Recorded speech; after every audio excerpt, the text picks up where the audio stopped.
Muito boa tarde, meus amigos, minhas amigas. Meu nome é Arthur de Almeida Boeri Melo, sou advogado já há alguns anos. Hoje eu vim passar um vídeo bem bacana para vocês sobre cotas sociais e como fazer a sucessão dessas cotas sociais, tá? Por exemplo, você foi ou é casada com uma pessoa, se ela vier a falecer ou se ela faleceu, como que faz a liquidação dessas cotas sociais para que você receba o dinheiro equivalente ao valor das cotas sociais dela. Então anota aí, vou abrir um arquivo, vou jogar na tela para vocês acompanharem. São poucos artigos, mas que vão ajudar você a desempenhar esse trabalho. Vamos ver aqui que eu vou compartilhar essa tela com vocês. E aqui. Vamos lá. Vamos ver se já compartilhou, ainda não.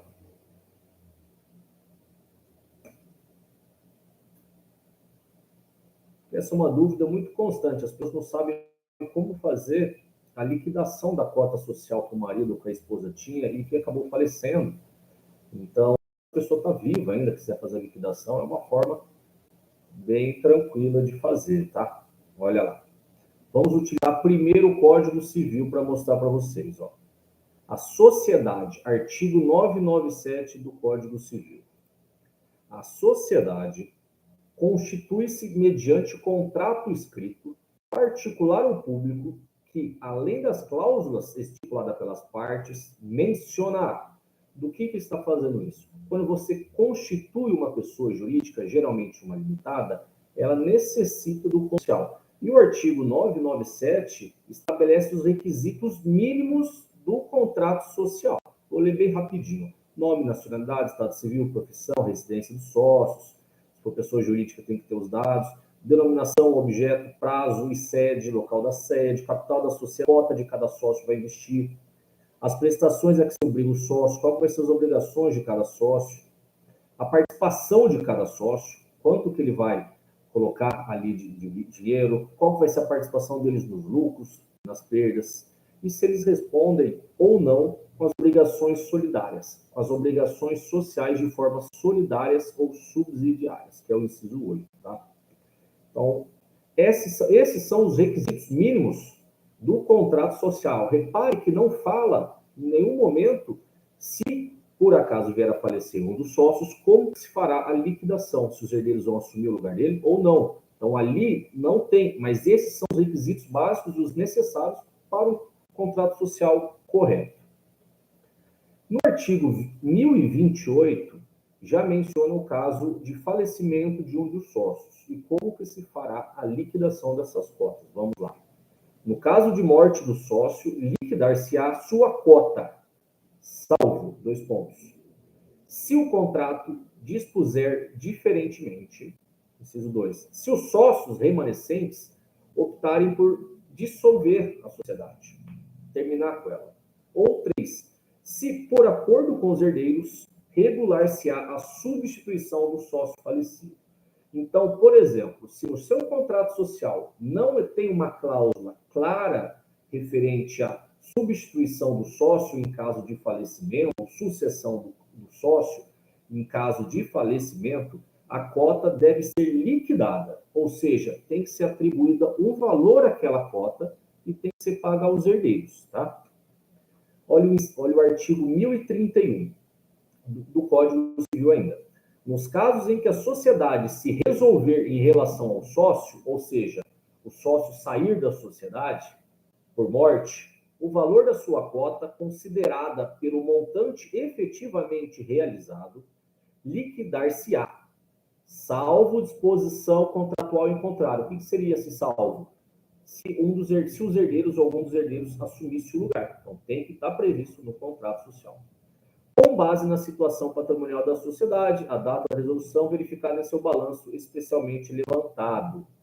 Então, o artigo 1031 faz mais uma vez uma menção que deve ser liquidada o valor da cota pelo montante efetivamente realizado à data da resolução, ou seja, a data do falecimento da pessoa. Tem que fazer a apuração dos haveres e dos deveres à data do falecimento do sócio, tá? O parágrafo 2º. A cota liquidada será paga em dinheiro no prazo de 90 dias a partir da liquidação, salvo acordo ou estipulação contratual em contrário. Então, se estiver previsto também no contrato social, pode ser feito de forma contrária. Percebe que o contrato social ele pode resolver a maioria dos problemas se ele for muito bem feito.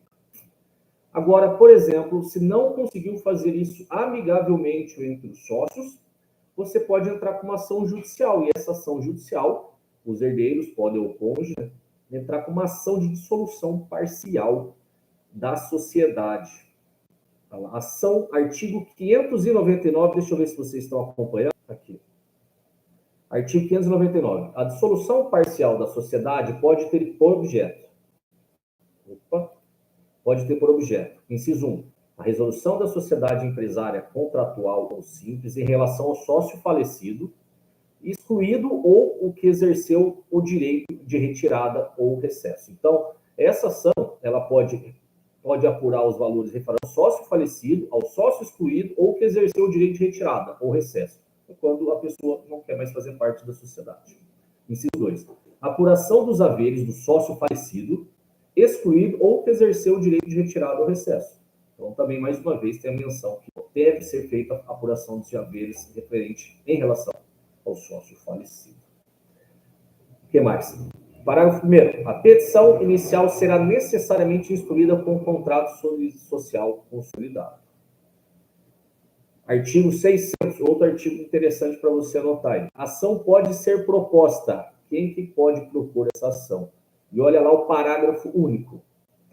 O cônjuge ou companheiro do sócio cujo casamento, união estável ou convivência terminou, poderá requerer a apuração dos seus haveres na sociedade, que serão pagos a conta da cota social titulada por este sócio. Ou seja, o cônjuge ou companheiro, sócio cujo casamento ou união estável terminou, é uma pessoa legitimada para requerer a apuração dos haveres através da ação de dissolução parcial da sociedade. Tá? Então, vamos supor, na época do casamento, antes do casamento você terminou esse relacionamento, você tem competência, você tem legitimidade para pedir a apuração dos haveres e entrar com essa ação judicial. Além disso, olha lá, parágrafo inciso 1, pelo espólio do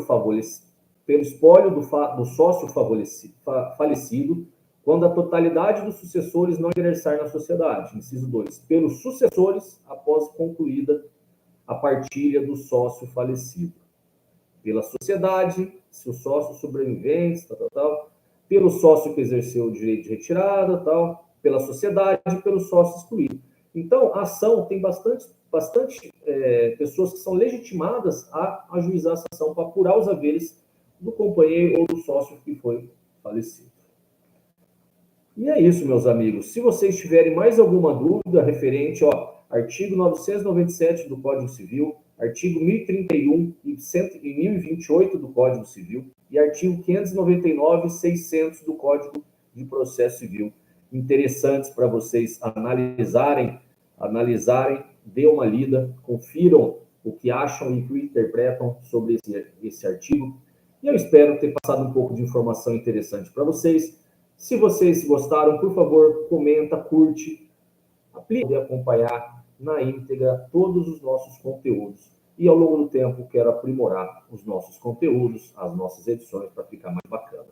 Meu nome é Arthur de Almeida Boeri Mello, sou advogado, especialista há muitos anos e gostaria de agradecer a sua audiência e espero você nos próximos vídeos. Muito obrigado.